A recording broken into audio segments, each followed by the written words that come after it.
Ça enregistre. Ça enregistre. Alors, on était. Vous vous rappelez qu'on était à la fameuse proclamation du fameux Tana de Eliyahu qui dit Leolam Adam Yereshamaim Baseter, que toujours l'homme doit craindre Dieu en cachette. Alors, le Admor Azaken, il a enlevé le mot ou Begaloui. Il a dit que qu'il soit craignant Dieu en cachette. Il a enlevé et en public. Parce que tout le monde en public, c'est pas difficile de craindre Dieu. Tout le monde fait semblant. Alors, en cachette, c'est plus difficile. C'est pour ça qu'il a enlevé le mot Begaloui. Il a laissé passer les termes. Ou modé à la émette et que l'homme reconnaisse la vérité. Donc ça veut dire, si on commence la tefila avec ça, c'est que c'est très difficile d'accepter la vérité, d'être modé à la émette. Le dover émette bilvavo, et qu'il parle vrai en son cœur. Vayashkem Yomar, il se lèvera. Vayashkem, ça veut dire se lever de bon matin. Ashkama, ça veut dire se lever tôt. Quelqu'un qui se lève à 10h du matin, ça s'appelle pas Vayashkem.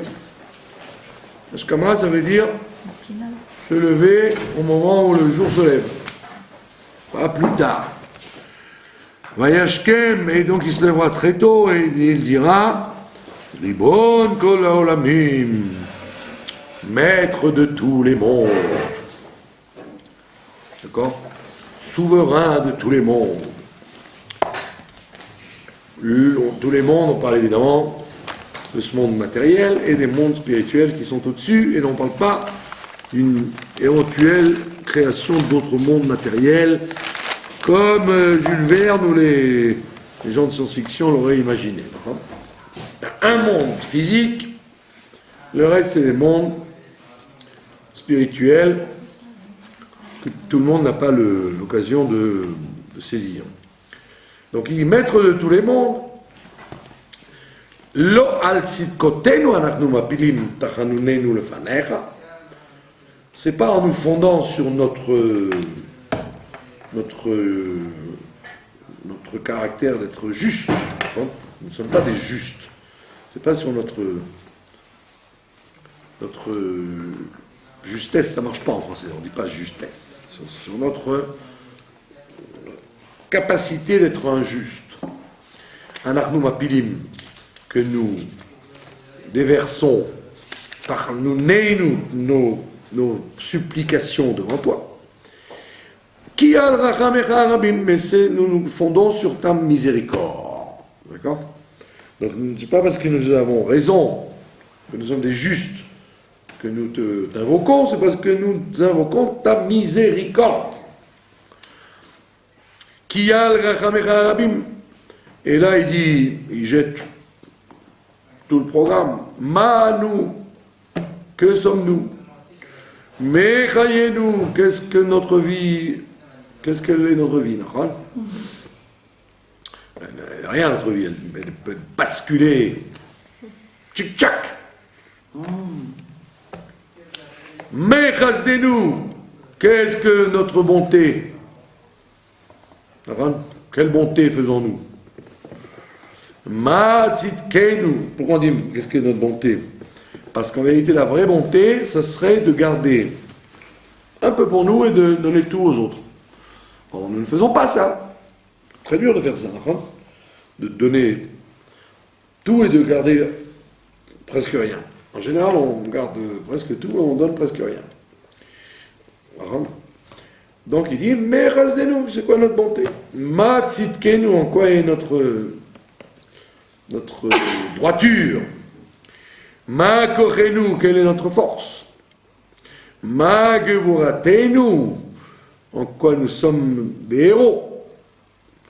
Ma nomar lefanecha, qu'est-ce qu'on va bien pouvoir dire devant toi? Shem Elokenu, Elokai Avotenu. Allo kol giborim, n'est-il pas vrai? Allo, ça veut dire allo, est-ce que c'est pas vrai? Allo, c'est une formule d'interrogation. Allo, n'est-il pas vrai?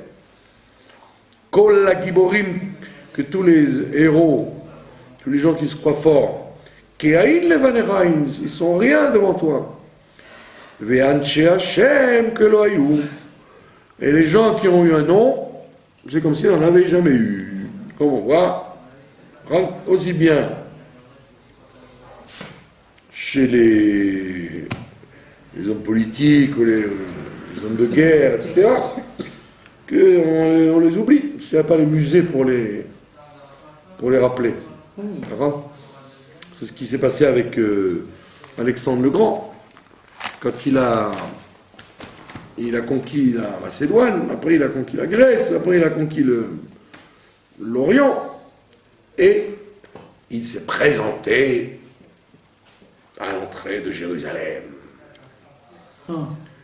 Et là, il devait détruire le temple, et il a eu un rêve, un monsieur impressionnant, habillé en blanc, qui est venu à sa rencontre, et ça l'a troublé beaucoup ce rêve, et après, à la même période, le fameux Shimon HaTzadik, qui était le grand prêtre, a eu l'idée de sortir en habit de Kohen Gadol à sa rencontre. Contre le Sanhédrin, puisqu'il dit on n'a pas le droit de sortir avec des vêtements de Kohen Gadol, en dehors du temple. Pas seulement du temple, de l'endroit des sacrifices. Ouais. Même pas, même dans les couloirs, on doit enlever les habits du grand prêtre. Avec qui pour il ne le mettait qu'à un moment donné. Et lui, il a pris son cheval et il est parti avec ses habits dans le grand prêtre au grand tollé général des rabbinim qui lui ont dit « Ma piton, qu'est-ce que tu fais ?» Et il est allé à la rencontre d'Alexandre le Grand. Et Alexandre le Grand, tout grand qu'il était, vous savez l'histoire, il est descendu de son cheval et il s'est prosterné devant lui. Alors que personne ne s'était jamais... Tout le monde tremblait devant Alexandre. Et il a dit, tu es l'homme que j'ai vu dans mon rêve. Ouais. Et donc, comme il avait perçu qu'il avait fait ce rêve, Shimon HaTzadik s'est présenté comme il était dans le rêve. Et il lui a dit, j'ai l'intention de détruire, d'envahir la Terre Sainte et de détruire le temple, qui était fraîchement construit. C'était juste la génération d'avant, au temps d'Ezra, qu'il avait été construit. Mais j'ai des scrupules, parce que c'est pas bien. Et le Shimon HaTzadik lui a dit, on va faire un business, toi et moi. Au lieu que tu détruises le temple, tu vas aller vers l'Égypte, vers l'Afrique, tu vas nous oublier, et nous, en échange, on va donner à tous les enfants qui vont naître ton prénom. Comme ça, au lieu que ton nom soit retenu comme Titus, en tant que malédiction, il sera reconnu comme un nom béni. Et donc, d'où le nom Alexander, qui est devenu un nom juif de ce moment-là. Alexander. Alors, il y en a qui s'appellent Alex, il y en a qui s'appellent Sender, il y en a qui s'appellent Alexander. C'est devenu un nom. Et toute la génération, à ce moment-là, s'était appelée comme ça, Alexander. Et donc il a dit, voilà, comme ça, tu resteras jusqu'à la fin des temps comme un souvenir agréable, au lieu d'être un souvenir maudit. Donc on voit bien que Alexandre le Grand n'était pas un idiot. Il a compris que quand quelqu'un disparaît, on l'oublie. Demandez aux gens des écoles qui c'est Avimeller ou qui c'est François Ier, d'accord, qui était Titus. Si c'est pas les livres des écoles juives qui l'enseignent, tout le monde ignore tout ça. C'est-à-dire que c'est à travers la tradition qu'on garde ça. Sinon, donc les gens qui ont un nom, un Hachem, que ils sont comme s'ils n'ont jamais existé. D'accord? Et il dit plus que ça. Vachachamim, maintenant les gens sages, Kivlimada, ils sont considérés comme des gens ignorants, qui ne connaissent rien. D'accord? Par rapport à la grandeur de de la connaissance de Dieu, même les plus grands sages sont considérés comme des gens ignorants. Comme on ne se gêne pas de le dire sur Moshe Rabbeinu, qui était pourtant, comme disait une pointure, c'était une pointure, Moshe Rabbeinu, c'était pas un rigolo, c'était un grand sage du Chol, un grand sage du Kodesh. La preuve, c'est que son livre reste encore le best-seller. Même sur iPhone, vous pouvez attraper la Bible. L'histoire de la Bible sur l'iPhone. Donc ça veut dire que c'est resté encore même à la mode, l'histoire de la création du monde et Yosef et ses frères, etc. etc. Donc mon cher Rabbeinu, c'était un très grand sage, et pourtant on ne se gêne pas de dire que c'était un pauvre type. On dit, non, c'était un petit. C'était comment dire, un naïf, pas un naïf, pire qu'un naïf, comment on dit ça, un petit. Naïf, petit. Naïf. Candide. Un candide, ouais, quelqu'un qui croit n'importe quoi. Donc, si on dit de lui, sur Moshe Rabbeinu, qu'il était comme un petit, Qui dit ça de lui? C'est écrit. C'est écrit dans les livres saints, et lui-même, il dit, je suis qu'une bête. Bah, je suis une bête sauvage. Donc on dit que Moshe Rabbeinu, il l'appelait petit. Ça veut dire que, bien que tu t'appelles Moshe Rabbeinu, eu égard la nullité des êtres humains, tu es un gros cerveau. Mais par rapport à l'immensité de la sagesse de Dieu, il se considérait comme un pauvre candide. D'accord? Donc imaginez-vous, si les vrais Rachamim ont dit ça d'eux, qu'est-ce qu'on va dire des faux Rachamim? Ou Nevonim Kivli Askel. Et les gens intelligents sont considérés comme s'ils n'avaient aucun cerveau, aucune intelligence. D'accord? Pourquoi? Kirov Maaseyem Tohu. Parce que la majorité des actions des êtres humains sont du Tohu, sont du vent. D'accord? Effectivement, quand vous calculez sur toute une vie combien d'actes fait-on qui ont un sens, qui sont fondés, ben, ça va très vite. D'accord? Donc il te dit, quand tu calcules le nombre de secondes qui tournent chaque jour, et de quoi tu as rempli ta journée, c'est très, très rare que tu trouves de l'éternel dans ce que tu fais, ou même de l'intelligence.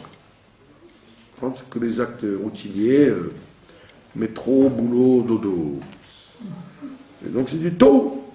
Vime Chayehem, et les jours de la vie des êtres humains, Evel Fanecha, n'est que du vent devant toi. D'accord? Nous sommes des figurants qui passons. Ou motara Adam mina bema aï. Qu'est-ce que ça veut dire, motard? Motard est la supériorité. Motard, ça vient du mot itaron. La supériorité de l'homme sur la bête, aïn, elle est nulle. Il n'y a pratiquement pas de supériorité de l'homme sur la bête. Comme disait le grand chassid, Rabbi Mendel Futterfass, il disait, quelle différence y a-t-il entre le shochet et le poulet? C'est un tout petit peu plus de cerveau. Il y a un peu plus de cerveau, savoir qu'il faut prendre le couteau et savoir où couper la tête du poulet. C'est pas plus que ça, la supériorité du shochet sur le poulet. D'accord? Bon, c'est pas très gentil, mais ça reprend cette idée-là. Et il dit pourquoi, en quoi il y a la supériorité de l'homme sur la bête, elle est nulle, qui a colavel, parce que tout est vanité. D'accord? Bon, la chassidoute vient et vous dit attention, attendez. N'allons pas si vite dans le pessimisme, Et on peut expliquer autrement la phrase en disant Umotara Adam al Minabehema, la supériorité de l'homme, de l'animal sur l'homme, l'homme sur l'animal, c'est le haïn.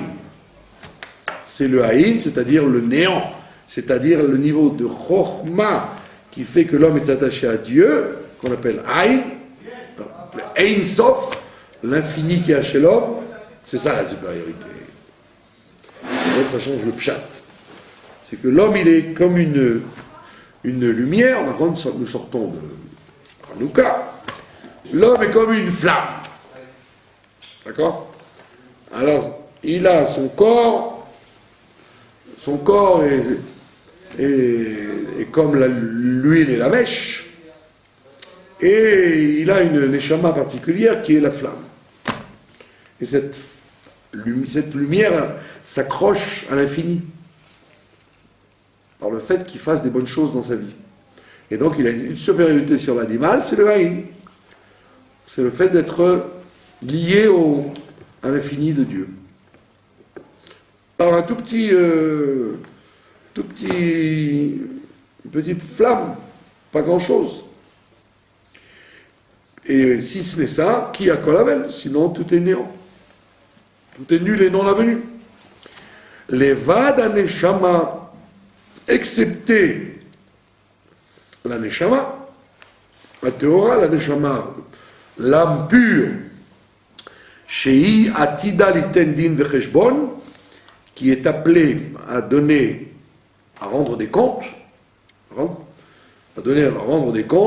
l'ifne qui sait que Vodecha, devant le siège de ta splendeur. D'accord? C'est ce qu'on appelle le jugement de la Neshama au jour où on est appelé à passer l'arme à gauche. D'accord? Donc quelqu'un quitte ce monde, il a un jugement, c'est-à-dire on lui dit qu'est-ce que tu as fait de ta vie, quoi. D'accord? C'est un jour qui fait peur. D'accord? On lui passe en revue toute sa vie, on voit combien de bonnes actions il a pu faire sur toutes les journées qu'on lui a données.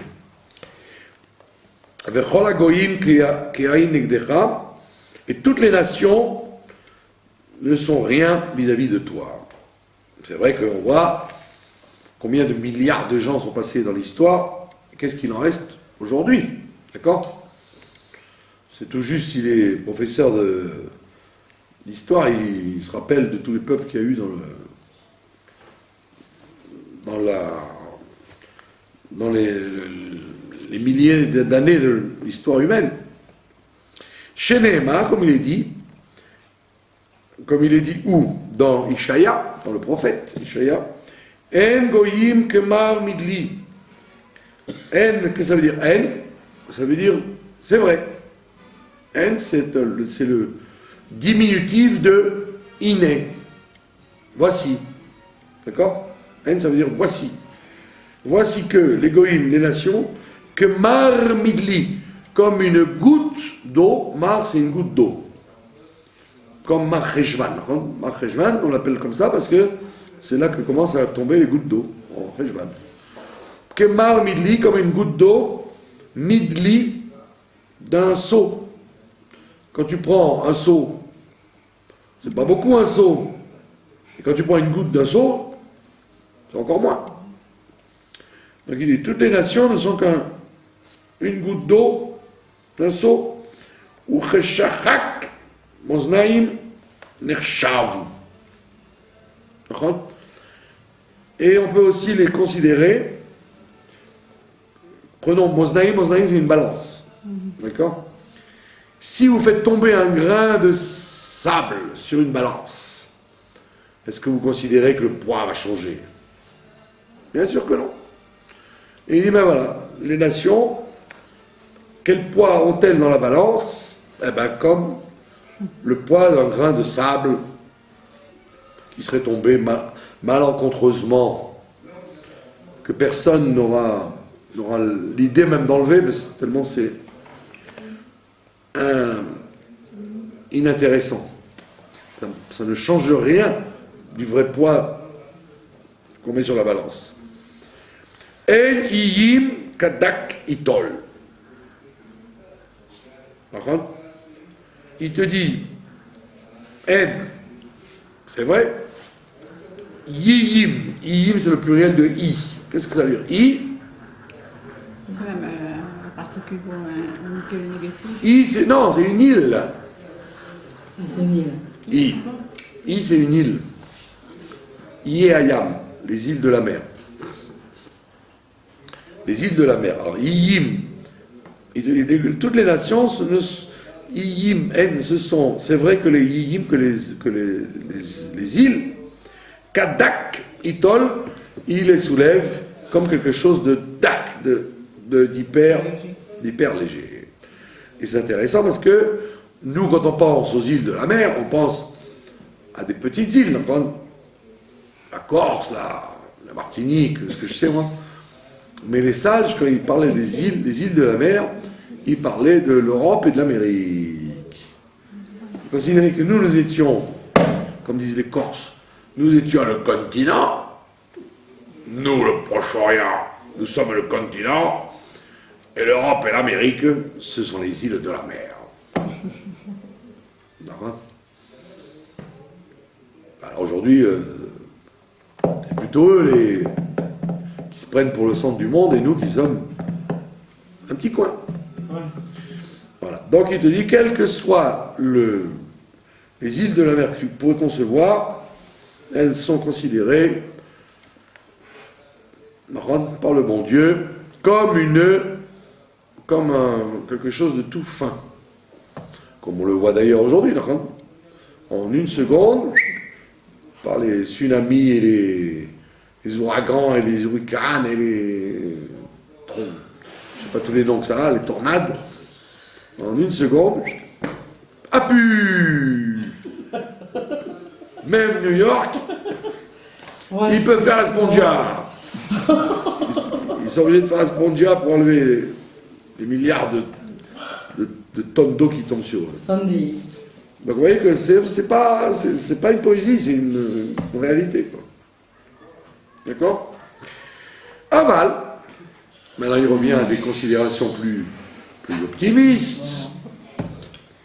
C'est toujours comme ça dans la pensée juive. D'abord on vous met la réalité telle qu'elle est, et puis après on remonte à la surface pour vous donner l'espoir. Aval, Anachnu, Amcha, mais nous sommes ton peuple. C'est vrai que nous avons la chance d'avoir la possibilité de prendre un livre le matin et de prier. Ouais.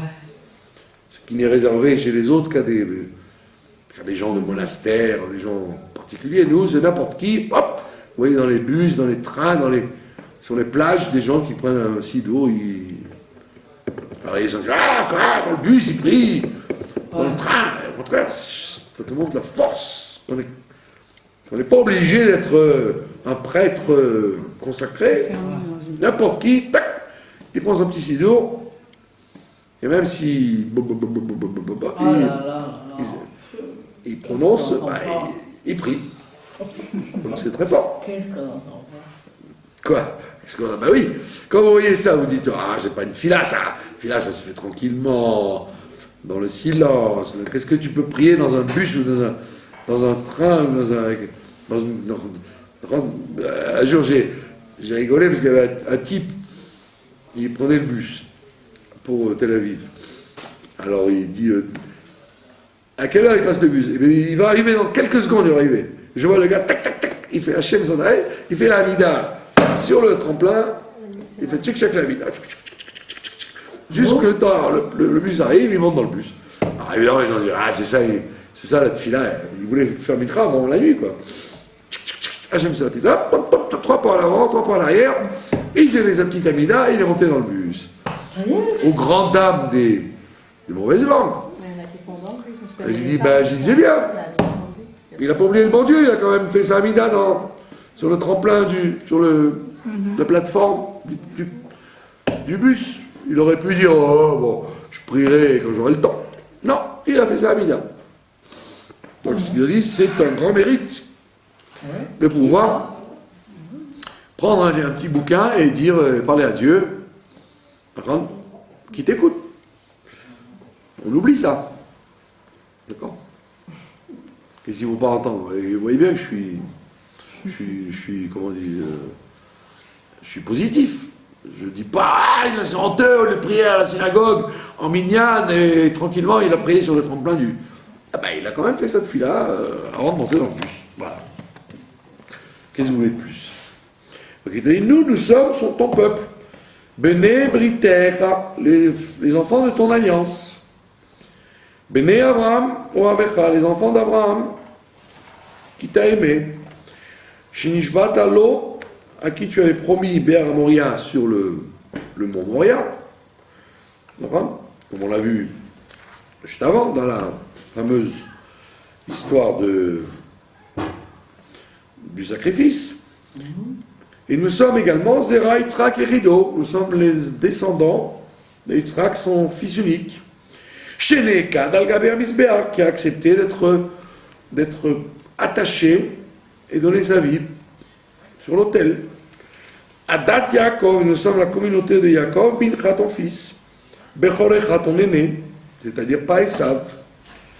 Shemea Vatra, Sheafta Oto, que l'amour que tu as aimé Yaakov, ou Misimchatra, chez Samartabo, de la joie que tu as eue de lui, la joie qu'il y a eu de Yaakov. Karata et Shmo Israël Vishurun, tu l'as appelé, tu as changé son nom de Yaakov en Israël et en Yeshurun. Tu lui as donné 2 noms supplémentaires. Israël, c'est le nom noble qu'il a Yaakov. Et Vishurun, c'est quand il n'est pas très réussi, il fait ce qu'il peut, quoi. Vishurun, c'est-à-dire, il est Yachar, et avec le nous à la fin, il a une droiture qui s'exprime dans la médiocrité, quoi. Donc c'est un compliment de s'appeler Yeshurun, quand même. Parce qu'il écrit, vous voyez, Bishurun Melech, que même au milieu de Yeshurun, il est roi. C'est-à-dire même quand les Juifs sont désunis, ils sont capables de s'unifier pour le proclamer roi. Donc ces deux, Yeshurun, si vous voulez, c'est un nom un peu péjoratif de Yaakov, et Israël, c'est un nom flatteur. Donc on a les 2 noms. On a 3 noms. Yaakov, Yeshurun, Israël. Et il dit voilà, tout ça c'est nous qui avons le srout de te louer. Les fichas, c'est pourquoi Anachnu chayavim leodot lecha. C'est pour ça que nous devons te louer. Leodot lecha, ça veut dire te louer et en même temps te remercier. Remercier et louer. Oda'a et Odaya. On a déjà vu cette différenciation plusieurs fois. Il y a une différence entre une reconnaissance et un remerciement. Nous te louons et nous te remercions. Oda'a et Odaya. D'accord? Ou le Shabechacha, et nous te faisons du Shevach. Qu'est-ce que ça veut dire, les Shabeach? Les Shabeach, ça veut dire mettre en œuvre la mida de Od, c'est-à-dire la mida de l'humilité. Le Shabeach, quand on loue Dieu, il y a plusieurs façons de le louer. On le loue par la joie, on le loue par la crainte, on le loue parce qu'on voit la grandeur, et on le loue aussi parce qu'on est humilié devant lui. Quand on est humilié devant lui, humble, on appelle ça les shaber. D'accord? Chaque mot, on l'a déjà vu plusieurs fois ça, chaque mot qui signifie louer en français, en hébreu il est différent parce qu'il représente un caractère psychologique différent. D'accord? C'est pas la même chose de louer Dieu si vous avez gagné au loto. Votre louange de Dieu, ce sera une louange joyeuse, que de louer Dieu si vous avez échappé à un grave accident. D'accord? Ou alors, si vous avez été complètement écrabouillé, et vous dites malgré tout, bon, je remercie Dieu malgré tout.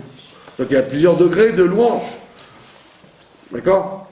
Alors vous n'allez pas comparer celui qui remercie Dieu parce qu'il vient de vérifier son loto et qu'il a gagné 26 millions de shekels, et celui qui loue Dieu parce que il y a la maison qui s'est écroulée et lui il s'est retrouvé vivant.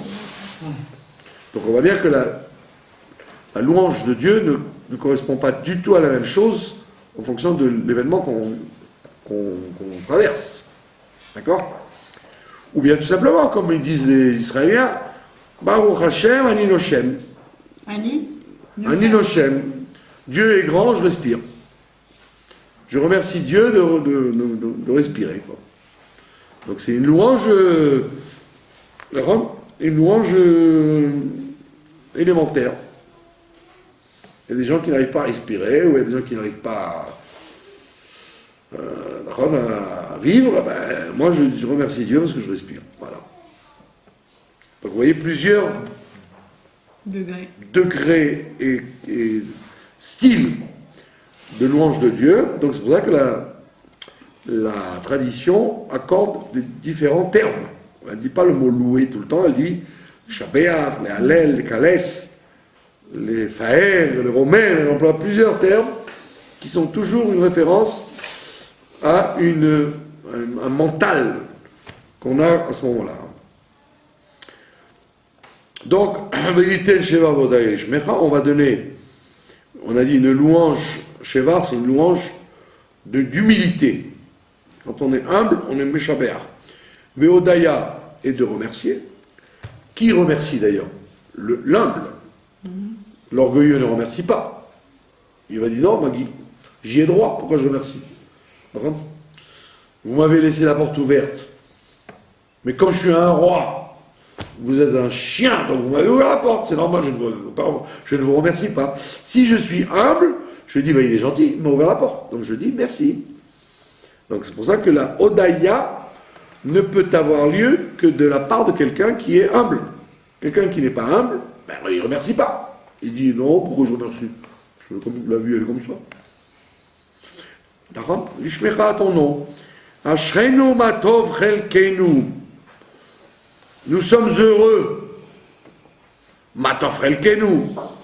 Parce que notre lot est bon. C'est quoi notre lot? Chelek, c'est-à-dire notre sort. Voilà, c'est ça.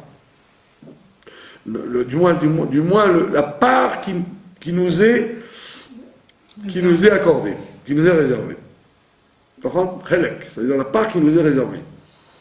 Alors il y a des gens qui sont dans le monde des figurants, comme on l'a vu, toutes les nations qui défilent, et puis il y a des gens qui font bouger les choses. Et donc ils ont un chelek particulier. D'accord? Et à l'intérieur du peuple juif, pareil, vous avez des gens actifs qui font avancer les choses, reculer les choses, etc. Et il y a des gens qui sont... Qui se laissent guider. Pardon? Qui se laissent guider. Qui se laissent guider, ouais, qui se laissent aller par le courant. Donc celui qui a un chelek particulier de faire bouger les choses, il dit Ashrenu matov chelkenu. D'accord? Ou manaim goralenu. Et qu'il est agréable, notre sort, c'est là que le mot sort intervient. Notre goral, c'est quoi notre goral? C'est d'être le peuple qui doit véhiculer la vérité, l'espoir, d'accord? Ce que ne savent pas faire les Israéliens. Au lieu de dire ça au monde entier, que la lutte contre l'islam, c'est pas contre l'islam qu'on en a, c'est contre les forces qui veulent détruire le monde, c'est tout. Et que nous, on se bat contre ça, et que ces idiots d'occidentaux, ils croient que c'est un problème palestinien. Parce qu'ils sont en train de disparaître. D'accord? Vous écoutez le discours des islamistes. C'est un discours de la mort, c'est pas un discours de la vie. Les mères les mères de cette culture-là, elles sont heureuses de voir leurs enfants mourir. Soit dans un autobus, soit sauter un autobus, soit tuer des milliers de gens, mourir en tuant. Ouais, c'est tout un programme. Et l'Occident qui est en train de mourir,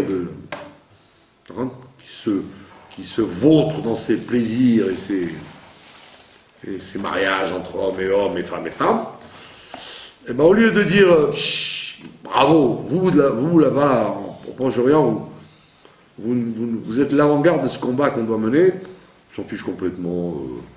Mais non, le pauvre peuple palestinien. D'accord? Alors que tout le monde a compris que c'est pas une histoire de territoire, c'est une histoire de la lutte de la vie contre la mort. C'est pas shoot.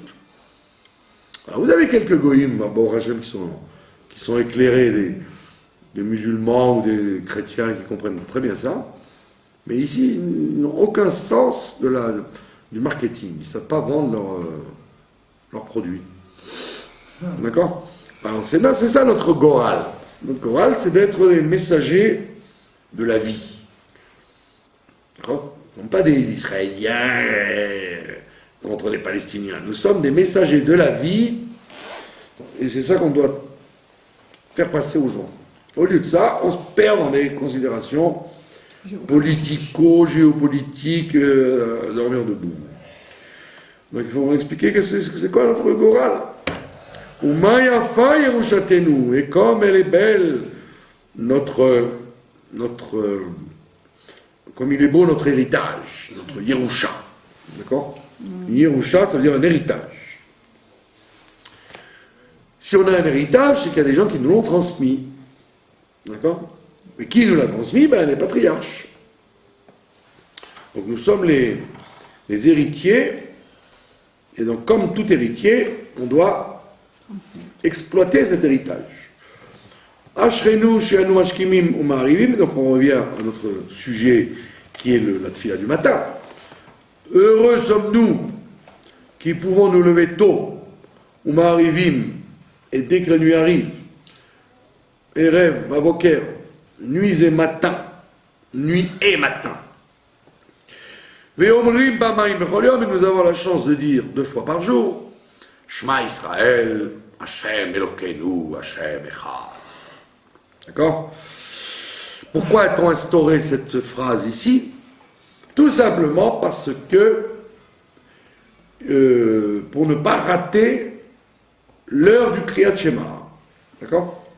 Le Kriyat Shema, c'est-à-dire le fait de prendre sur soi le joug de Dieu, il a, cette mitzvah a un horaire bien précis qui s'appelle les 3 premières heures de la journée. Quelle est la mitzvah de Kriyat Shema? C'est avant que le soleil ne se lève. C'est la mitzvah. En ce moment, c'est 6h30. Donc à 6h, parce qu'on est en plein hiver. Au mois de Tevet, c'est le temps où le jour se lève le plus tard. Alors en Israël, c'est 10h30. En France, ça doit être du 9h à peu près, quoi. J'ai toujours fait, moi. Du 9h du matin, ouais. En France, en Europe. Donc quand vous priez, donc ça c'est la mitzvah de Kriyat Shema, c'est à 6h29 avant 30. Ouais, vous voyez, hop, que le soleil va surgir à l'horizon. C'est ce qu'on appelle le net. Avant le net, voilà, ça, la seconde avant le net. Le net, ça veut dire le bourgeonnement du soleil. Ah, il faut dire avant le net. Ça, c'est la mitzvah. Maintenant, si vous ne l'avez pas faite comme il faut, vous avez 3 heures pour le faire. Maintenant, les femmes sont, comme c'est une mitzvah liée au temps, les femmes peuvent le faire même à 4 heures l'après-midi. Elles ne sont pas liées avec cette mitzvah. Elles la font, mais pas forcément dans le temps. Mais les hommes, théoriquement, ils doivent le faire à 6h29. D'accord? Alors, il y en a qui prient à ce moment-là, en même temps. Et il y en a qui prient pas, mais au moins qui disent, même en pyjama. Tac, vous voyez, 29, hop, Kriyat Shema. Même si après vous vous recouchez, ou même si après vous... Sans dire les brachot. Ouais, tac, 29, Shema Israël. Non, on n'a pas le droit. Si on n'a pas fait les brachot à Shachar, on ne peut pas. Alors, donc, si vous dites que ça, si vous dites Shema Israël, le premier paragraphe, vous n'avez pas besoin ni des brachot, ni de rien du tout. Même en pyjama et en bigoudi. D'accord? Maintenant, pourquoi vous riez? Parce que ça arrive souvent. Ben oui. Ben oui, je vis dans un peuple qui existe, je ne vis pas dans un musée. Donc, évidemment, il faut être réveillé à cette heure-là. Il y a des gens qui, à cette heure-là, ils se tournent encore du côté gauche, dans leur lit, et ils n'ont rien à faire que le monde s'écroule. On parle là des gens, zélés, quoi. Et donc, les Chachamim, ils ont fixé ce Shema Israël à cet endroit-là, parce que les gens, à l'époque, ils priaient tout de suite dès qu'ils se levaient, et donc, pour ne pas rater le Shema en son temps, ils le disaient ici. Et donc ils disent le premier chapitre. Par contre, maintenant, si vous voulez tout dire, tout le Kriyat Shema jusqu'aux des 3 chapitres, alors là, à ce moment-là, il faut faire les brachot. Les brachot qu'on a vus au début. Les Kot HaShachar. Mais si vous... Il se trouve que vous êtes réveillé très tôt, la nuit, vous voyez que la nuit, le jour se lève, vous voyez l'heure 29, peu importe, brachot par brachot, tac, vous faites la mitzvah à ce moment-là. Comme ça, vous avez fait une mitzvah magnifique, à 29. D'accord?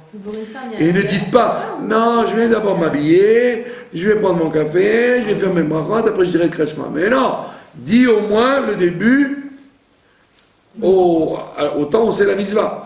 Ça s'appelle Vatikin. Les Vatikin, c'est-à-dire les gens sérieux, quoi. D'accord? Maintenant, le reste, si tu veux après faire tout comme il faut, tu as le temps. Mais au moins ça. Il peut faire ça et dire après les brachot et shachar. Ouais. Tu avais la mitzvah est claire, à la seconde où elle se passe. Maintenant, j'ai encore 3 heures pour faire tout. Alors après prends ton temps. Enlève ton pyjama, va boire ton café, va te brosser les dents, ouvre ton courrier, d'accord, on a compris. Alors voilà, Shema Israël, je me connais, je me et ça, je le réserve donc pour la suite quand on fera le Kriyat Shema, parce que c'est simplement juste le premier chapitre pour se rendre quitte du Kriyat Shema en son temps, dès que le soleil apparaît. Atahu Achelo Nivra Olam. Atahu, tu es celui, Achelo Nivra Olam. Tu es celui qui a toujours été avant que le monde n'existe. Atahu Mishe Nivra Olam. Et tu es celui qui est resté le même une fois que le monde a été créé. Et ça, c'est important de le dire parce que la chassidoute et la chakira, la recherche philosophique, nous apprend un grand clan, très grand clan, que quand vous faites quelque chose, que ce soit avec votre main, votre bouche ou votre tête, que ce soit dans la pensée, la parole, l'action, dès qu'on fait quelque chose, on est différent. Ça y est. On est différent. Si vous avez, même si vous n'en rendez même pas compte, il suffit que vous ayez ouvert le frigidaire une fois dans votre vie, ou écrit ABCD avec un stylo, ou ce que je sais, moi, marcher avec des chaussures, vous ne serez jamais plus la même personne qu'avant. Donc, dès qu'on fait quelque chose, soit avec la pensée, soit avec la parole, soit avec l'action, on est différent. Automatiquement. On a eu une expérience qui a changé la vie. D'accord? C'est pour ça que les psychologues, ils ont inventé ce qu'on appelle le ripouille beissouk. Le fait de soigner les gens en les occupant. Ouais. Et on raconte que le Rabbi Shmuel, le jeune fils du Tzemar Tzedek, il avait une maladie particulière, Et le docteur lui avait dit qu'il fallait qu'il se serve de ses mains. Donc il faisait de l'orfèvrerie. Il était orfèvre, il travaillait l'or et le métal, et il faisait des chandeliers, en or, en argent, etc. Pour se servir de ses mains. D'accord? Donc on voit bien que le fait de faire quelque chose, avec ses mains surtout, ça vous change, et c'est d'ailleurs ce que les docteurs disent aujourd'hui, que la maladie d'Alzheimer, là, elle arrive d'AFCA très peu aux gens qui sont actifs ou avec leur cerveau ou avec leurs mains. Les gens qui sont actifs avec la main, aussi, ils risquent moins de l'avoir. Pourquoi? Parce que comme vous êtes actif, donc les nerfs, les mains qui agissent sur le cerveau et jouent sur le cerveau. Et c'est pour ça que les gens qui sont atteints de cette maladie, la plupart, c'est des gens inactifs, c'est des gens qui sont devant la télévision, qui ne font rien, qui n'utilisent pas ni leur cerveau, ni leur bouche, ni les mains. Ils sont comme des bêtes, comme des vaches qui regardent le train passer. Donc c'est atrophiant, ça abîme le cerveau. C'est pour ça qu'il faut être... Tu n'es pas capable d'utiliser ton cerveau en réfléchissant et en fumant le cerveau, ah ben, les mains. Prends ton courage à deux mains, fais la cuisine, la tapisserie, la broderie, Moi j'avais une vieille tante qui du 1er janvier au 31 décembre, elle faisait du tricot. Mais j'étais jour et nuit, quoi. C'était la compétition en tricot. Quand elle allait chez le marchand de laine, elle dévalisait le magasin, quoi. Alors évidemment, tout le monde, dès qu'elle connaissait quelqu'un, elle lui faisait un pull, un cache-nez, à tout le monde, elle offert un truc en vraie laine. Et cette dame, quand elle est partie de ce monde, elle avait toute sa tête. Bien qu'elle n'était pas très cultivée comme femme, c'était une femme un peu primaire, quoi. Mais elle était toujours active. Et va que je te tricote. Là. Il faut réfléchir, il faut compter les lignes et tout. Oui, vous la voyez à toute heure du jour et de la nuit, elle tricotait. C'est très mathématique. Alors vous allez dire, mais c'est un travail idiot. C'est pas du tout, parce que d'abord on fabrique, et en plus, alors dès qu'elle avait un bébé, elle était contente, elle s'en donnait à 15 jours, il fallait qu'elle lui fasse toute une garde-robe, une garde-robe de bébé. Mathématiques. Et donc, les gens pensent que c'est un travail stupide, mais en réalité, non.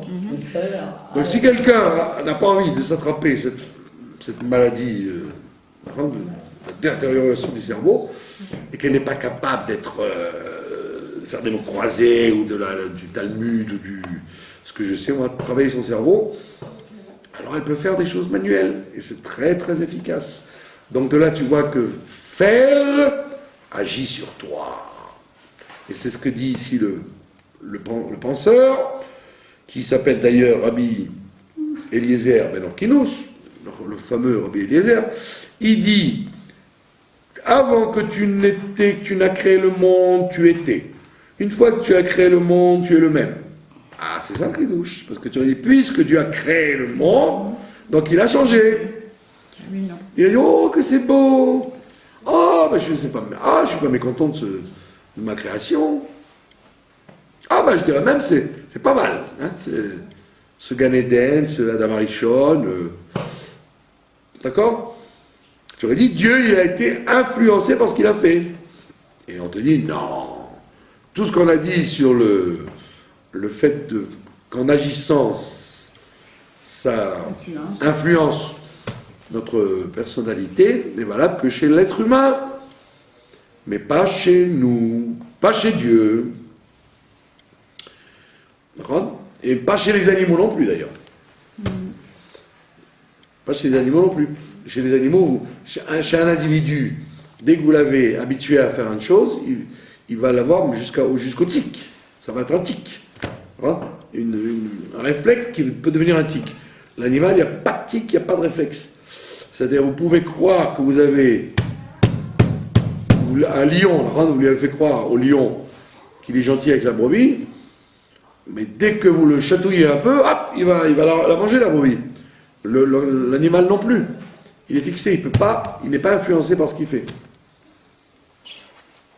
Vous pouvez lui donner une activité à faire, donc vous l'avez dressé, en réalité vous ne l'avez pas changé. Alors que l'homme, oui, il change. Il change vraiment. Comme disait mon père, des bonnes habitudes, ça s'apprend à la maison. Donc quand vous avez appris une bonne habitude à la maison, même en haut de l'Everest, vous garderez cette habitude. Parce qu'elle vous a changé. Alors qu'un animal, pas du tout. Un animal, vous pouvez pendant des années, lui faire passer pour un animal dressé, mais en réalité, chasse le naturel, il reviendra au galop. Donc, la différence entre nous et Dieu, c'est ça. C'est que nous, tout ce que nous faisons nous influence, dans le bien ou dans le mal. D'accord ? Alors que chez Dieu, rien ne l'influence. Et le fait d'avoir créé le monde, ça ne lui a pas fait bouger d'un pouce. Ataou baolamazé, et tu es entièrement dans ce monde-là, ve'ataou laolamaba, et tu es aussi dans l'autre monde. D'accord? Kadesh et shimcha baolamecha. Alors,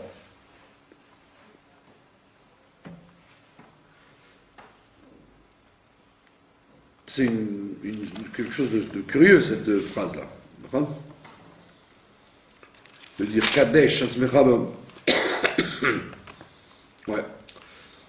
Ouais, c'est bizarre, parce qu'on dit à Dieu, sanctifie ton nom, d'accord? C'est bizarre de demander à Dieu de sanctifier son nom. Kadesh et Shimcha Baolamecha, sanctifie ton nom dans ton monde. Al-Am Magdishe Shmecha. Par qui tu sanctifies ton nom? Eh bien, par nous. D'accord? Par le peuple, Magdishe Shmecha, qui sont les spécialistes de la sanctification de ton nom. C'est-à-dire, c'est nous les sanctificateurs du nom de Dieu. Donc ça veut dire que chaque juif dans le monde, il est là pour être le messager de Dieu où qu'il aille. Même s'il ne le veut pas d'ailleurs. On raconte sur Ben Gurion, qui n'était pas connu pour son orthodoxie par rapport à la Torah et les mitzvot. Quand Churchill a quitté ce monde, il était à Londres. Ben Gurion, il était à Londres. Et il y a eu l'enterrement de Churchill, et il fallait donc quitter le centre-ville pour aller dans un cimetière très loin. Et comme c'était Shabbat, l'enterrement a lieu Shabbat, il a dit non, je ne prends pas la voiture un Shabbat, parce que je suis le Premier ministre d'Israël. Je ne veux pas qu'on dise le Premier ministre d'Israël a pris la voiture Shabbat. Ça veut dire qu'il était quand même scrupuleux. Et les gens ne savent pas. Ils croient que c'est un... Vous allez à Meacharim, Ben Gurion, pour eux, c'est un sauvage avec le couteau entre les dents. Il n'était pas du tout croyant dans tous ces trucs-là, mais il a dit, je représente l'État d'Israël, donc il n'est pas question qu'on me voit prendre la voiture Shabbat. Donc il est resté dans le quartier. Et quand évidemment les Juifs ont dit « Ah, c'est honteux !»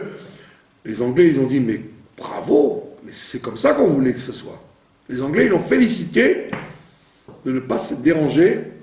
Donc il a après amené ses condoléances à la famille, quoi. Pour ne pas dire qu'un Premier ministre israélien ne respecte pas le Shabbat. On aurait bien aimé voir ça sur ses successeurs qui étaient censés être plus proches de la tradition. Donc ça veut dire qu'un juif, même s'il ne le veut pas, il est l'ambassadeur de Dieu sur terre, même s'il n'a pas envie, Et c'est ce qu'il te dit, nous sommes le peuple qui sont les Makdish Shmecha, qui sont les sanctificateurs de ton nom. Ou Vishuatra Malkenu, Tarum et Tagbia Karnenu, et donc grâce à par ton sauvetage, ta Yeshua, ton sauvetage, Malkenu, notre roi, Tarum, le Takbiya, Karnenu, tu seras élevé et sera soulevé notre Keren, c'est-à-dire pas nos cornes, mais notre splendeur. Keren, c'est-à-dire le rayonnement, voilà, comme le rayonnement du soleil. Karne Shemesh. Que notre splendeur soit ramenée vers le haut. Veoshienu Bekarov. Et donc nous souhaitons que tu nous délivres très prochainement. Le Man Shemecha, pour ton nom.